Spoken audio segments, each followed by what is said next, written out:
有時間就可以訓練精本嘅嗰個技術，好似奧運會咁樣，佢有個項目比賽，你咪自己訓練咯，每日都要訓練。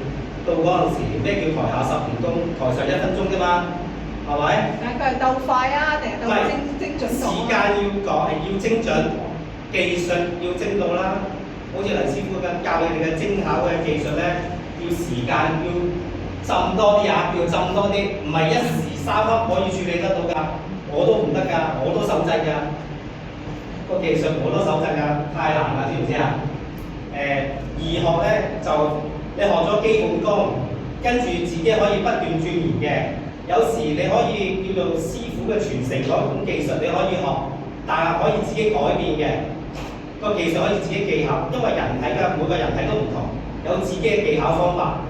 每個師傅嘅工種都唔同嘅，即係做出嚟嘅手勢同埋個體力都唔同。你可以自己舒服，即係合適嘅位置運用出嚟，咁啊比較容易咯。唔係一定要學師傅嗰套，但係基本功一定要學咗先，跟住你慢慢會鑽研，咁佢會做得更好㗎啦。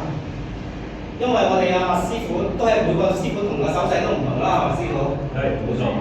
因為每一個前輩我哋唔係唔尊重佢，但係個人嘅手勢係唔同嘅，基本功一定要學。